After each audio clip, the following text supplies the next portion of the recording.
Hello and welcome back. Another episode of Scaling ScaleMate. So, again, I say this every week or every 2 weeks, but a lot can happen in 2 weeks. Start with the successes. We had a client called Coworker.ai. They were previously Village Labs. They rebranded. They went through an entire rebrand, website, name, everything you can imagine, campaign, copy, emails, everything, right? Coworker.ai, I couldn't believe it was available. It was available, so they got a very, very, very good, lucky name, and they are one of the best startups and businesses I've ever worked with. Founder's intelligent, smart, driven, team around him is great.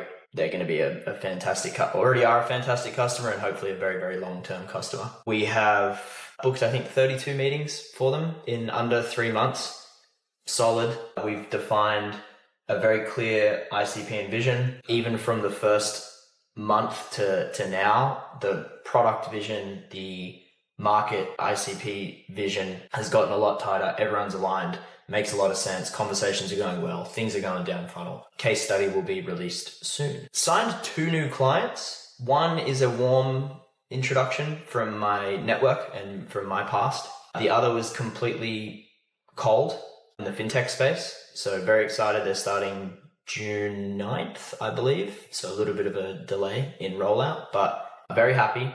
2 new clients, which is great. One of my biggest goals at the beginning of the year, we weren't selling enough deals fast enough, or I wasn't selling enough deals fast enough, right?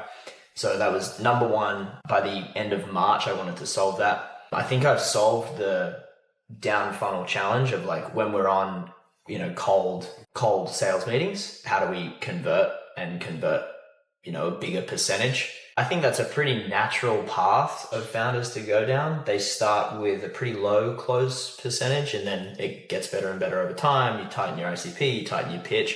My biggest lever was tightening the pitch and the offer, 100%. The offer is, there's a guarantee. The client takes on no risk. I assume all the risk, which makes it easy. The pitch, the deck, the presentation, the numbers, like all of it is dialed in. So I think that's why we've seen a pretty big uptick in closed won business for 2025, which is the goal. Reclosed or expanded a contract with another client. I say reclosed because it kind of is. It like stopped and then started again. So we are doing cold calling for a client that we were doing like campaigns for. So we've hired a cold caller. I have a few actions into sales academies that just produce killer cold callers. Like these guys are just young, hungry, just want to smash the phones. Everyone I've hired out of there has been fantastic. So we hired a guy for a client. We are going to be delivering meetings through cold calling as a channel, which is good. I did my second podcast. This one was, the guy's got a lot of followers on YouTube, TikTok, Instagram. His name is Jacob Shapanik. He's a immigration lawyer. So he has about 2 million followers across platforms. Obviously, I am an immigrant to a degree. A resident alien is what I'm called in this country. So he wanted to interview me. He works with startup founders from around the world and how they get to the US, which visa do they use, what's the process. That should be released. I think it's June or July. So I'll be posting clips and everything from that. Had an old client come back. I worked with them for quite a while. CrediLink, we have a case study with them.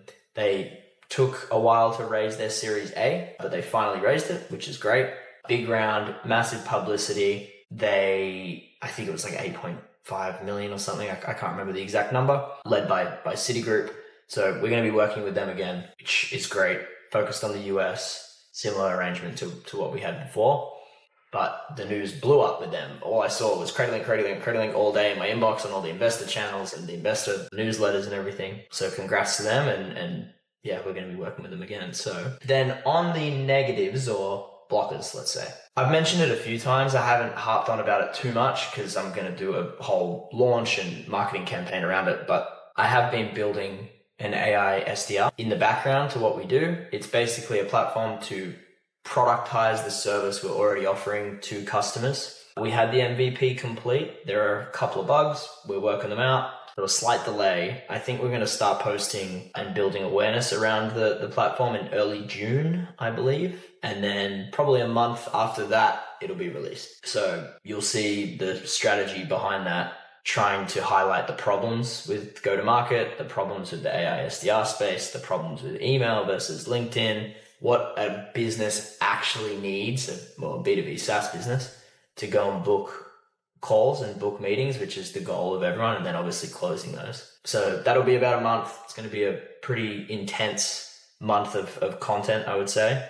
Started filming some of it, so stay tuned for that. And a learning I had with an existing customer. So what happens, you typically get a contract, and it might be big, might be small, whatever. You do well for the client, and then as you're doing well, everyone wants to extend the contract, upsell, whatever it might be. Upselling in this business, especially with very sophisticated, intelligent founders, is tough. They have their own vision, they are building their own company, and I'm an outsourced provider, right? So a bit of a learning for me is like getting further and deeper into the mindset of a founder who is trying to build a unicorn. It's a very interesting challenge to try and solve.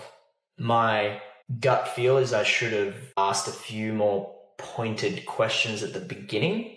Now, luckily, I've got a very good relationship with this founder, so it's not like a typical like upsell sales opportunity. We've already done very well for them. But yeah, without saying too much, I could have done a better job for sure. And we will probably come to an agreement of something. But it is an interesting problem of once someone's paying you to do something and to deliver a service, you better show enough value to get a bigger contract. And you need to lay that out very, very clearly. It needs to align with their business goals, what they're thinking. I think that's the part I screwed up. I don't screw up, but delayed, didn't align it with their business goals properly or their thinking.